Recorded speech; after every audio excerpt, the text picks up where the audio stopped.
اعوذ باللہ السمیع العلیم من الشیطان الرجیم من حمزه ونفخه ونفثه بسم اللہ الرحمن الرحیم۔ آج انشاءاللہ سورہ آل عمران کی آیت نمبر 173 پڑھیں گے۔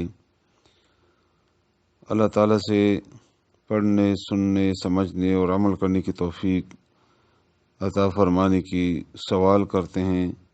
اللہ تعالیٰ ہماری سینوں کو قرآن کریم کے لیے کھول دے اور ہمیں اس عمل کی توفیق عطا فرمائے جو رسول اللہ صلی اللہ علیہ وآلہ وسلم کا عمل ہے، آمین۔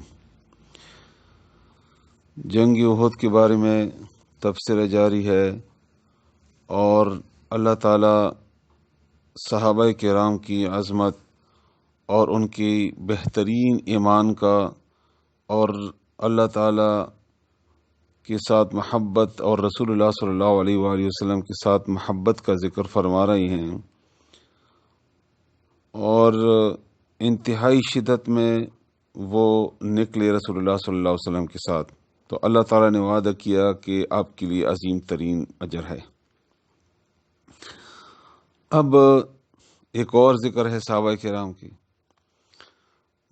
احد میں جب رسول اللہ صلی اللہ علیہ وسلم احد کی پہاڑ کی طرف چڑھ گئے اور اس کے ساتھ چند صحابہ ہی رہ گئے تھے، ابو سفیان اس کے پیچھے چلے، لیکن نیچے سے ہی آواز دینا شروع کیا کہ فلاں فلاں ہے یا نہیں ہے وغیرہ۔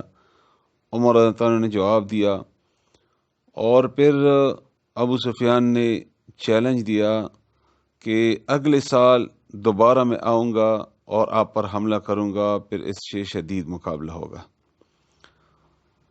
رسول اللہ صلی اللہ علیہ وآلہ وسلم نے چیلنج کو قبول کیا کہ ٹھیک ہے، اگلے سال دیکھیں گے۔ ابو سفیان واپس چلے گئے مکہ۔ اگلے سال وہ وقت جب قریب آ گیا تو ابو سفیان کو تو اپنا وہ چیلنج اور وہ یاد تھا، تو لیکن وہ نکلنے کے قابل نہیں تھے۔ اللہ تعالیٰ نے اس کے دل میں رعب ڈالی تھی بہت زیادہ، اور مکے میں قحط بھی پڑا تھا۔ تو ابو سفیان نے ایک جنگی چال چلی جس طرح عام طور پر کافر لوگ کرتے ہیں، اور ایک حصہ ہے پروپیگنڈے کا۔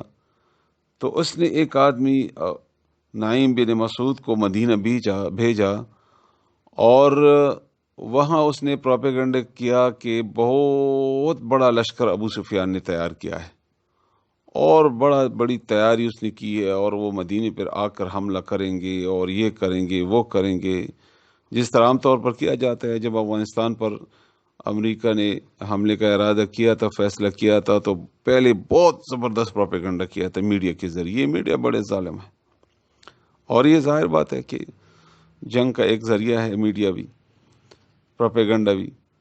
تو اس نے پروپیگنڈا کیا، تو وہ یہ نہیں جانتی تھی کہ ہم صحابہ کرام ہیں، مسلمان ہیں، اور اللہ سے اور رسول اللہ صلی اللہ علیہ وسلم سے اور دین اسلام سے ان کو محبت ہے۔ تو اس پروپیگنڈے کا یہ اثر ہوا کہ یہاں مسلمان مزید جوش میں آ گئے، اور غیرت ایمانی جاگ اٹھی کہ اچھا تم ہمیں، ابو سفیان اپنے لشکر سے ہمیں ڈرا رہے ہیں۔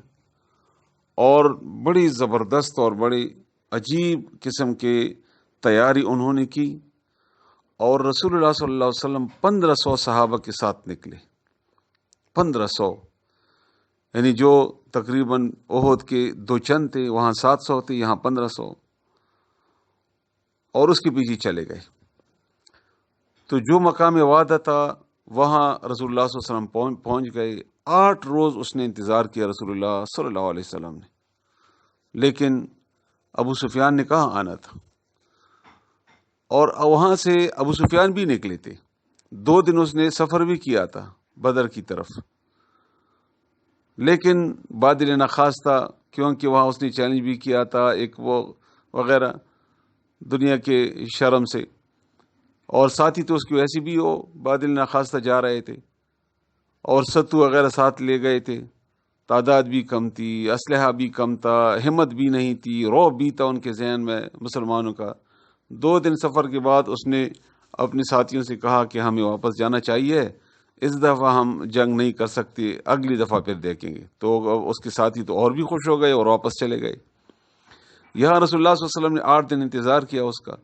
اس دوران وہاں ایک قافلہ آیا، تجارتی قافلہ، ان کے ساتھ ان صحابہ کرام نے تجارت بھی کی اور خوب فائدہ بھی اٹھایا، فائدہ مند اللہ تعالیٰ نے ان کو دیا. اللہ تعالیٰ نے وعدہ کیا ہے مجاہدین کے ساتھ کریم ذکر کا، جو عزت مند ذکر ہوتا ہے. تو جب رسول اللہ صلی اللہ علیہ وآلہ وسلم کے پاس یہ پروپیگنڈا پہنچا، صحابہ کرام نے ایک عجیب نعرہ لگایا، ایک عجیب نعرہ. یہ مسلمانوں کا نعرہ ہوتا ہے، مسلمانوں کا نعرہ. وہ یہ تھا، آپ سنیں اب. الذین، وہ لوگ جو، قالا، جب کہا، لہم، ان سے، الناسو، لوگوں نے، ان الناس، یقیناً لوگ، یعنی کافر لوگ، مکے والے، قد، تحقیق کے ساتھ، جمع کیا ہے، لکم، تمہارے لیے، یعنی تمہارے مقابلے کے لیے ایک بہت بڑا لشکر جمع کیا انہوں نے. فخشوہم، تم ان سے ڈرو. یہ بات انہوں نے ڈرنے کے لیے کیا تھا کہ مسلمان ڈر جائیں، وہ خوف کھا جائیں اور نکلے نہیں تو ہم آ جائیں گے اور واپس چلے جائیں گے، کہیں گے کہ ہم جیت گئے. تو اسی ڈرنے کی، ان کی منصوبہ بندی کے خلاف، فزادہم ایمانا، تو زیادہ کر دیا ان کو ایمان. ان کے ایمان کو اس ڈرانے کی اس کوشش نے اور بھی زیادہ کر دیا ایمان کو. اور ایمان تو زیادہ ہو جاتا ہے جب مومن ہو، تو جب غیرت ایمانی ہو، غیرت ہو اس میں.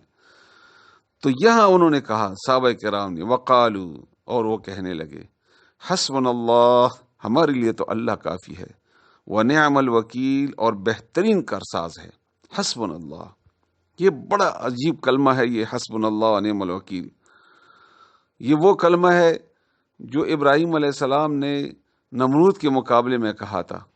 بخاری شریف کی حدیث سے عبداللہ ابن عباس رضی اللہ تعالیٰ عنہما سے روایت ہے کہ جب ابراہیم علیہ السلام نمرود کے ساتھ مقابلے میں آ گئے اور انہوں نے ایک بہت بڑی آگ تیار کی تھی، تو ابراہیم علیہ السلام نے کہا تھا کہ حسبنا اللہ ونعم الوکیل. اور جب ابو سفیان لشکر کا یہاں پروپیگنڈا کیا اور بہت بڑی تیاری کا خوف پھیلانے کی کوشش کی، تو مسلمانوں نے کہا، رسول اللہ صلی اللہ علیہ وسلم نے اور صحابہ کرام نے، کہ حسبنا اللہ ونعم الوکیل، ہمارے لیے تو اللہ کافی ہے. آپ کا کیا لشکر ہوگا، کتنی قوت ہوگی آپ کے پاس، کتنا اسلحہ ہوگا آپ کے پاس، ہمارے پاس تو اللہ ہے، ہمارے لیے اللہ کافی ہے. اور وہ صرف اس طرح نہیں ہے، وہ نعم الوکیل، بہترین کارساز بھی ہے، بہترین کارساز ہے. لیکن یہ صرف منہ سے بولنے والی بات نہیں تھی، یہ ان کا ایمان بھی تھا. اور اسی ایمان پر اور اسی اعتماد پر وہ نکلے ابو سفیان کے مقابلے میں، کہ وہ بہت بڑا لشکر آئے ہیں لیکن ہمارے عرب اور ہم مسلمان اور غیرت، اس کا وہ کہاں مقابلہ کر سکتے ہیں. تو یہ ایک بہترین کلمہ ہے کافروں کے مقابلے میں، ایمانی کیفیت ہے کافروں کے مقابلے میں.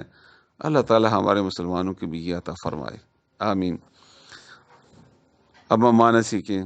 الذین، وہ لوگ جو، یعنی یہ وہ لوگ ہیں جو، قالا، جب کہا، لہم، ان سے، الناس، لوگوں نے، جب ان سے لوگوں نے کہا، ان الناس، بے شک لوگ، قد جمعوا لکم، بے شک انہوں نے جمع کیا ہے تمہارے لیے، تمہاری مخالفت میں ایک لشکر. فخشوہم، تم ان سے ڈرو. فزادہم ایمانا، تو زیادہ کر دیا ان کو اس بات نے ایمان میں، اس بات میں ان کی ایمان میں اضافہ ہوا. وقالو، اور انہوں نے کہا، حسبنا اللہ، کافی ہے ہمارے لیے اللہ تعالی، ونعم الوکیل، اور وہ بہت اچھا کارساز ہے.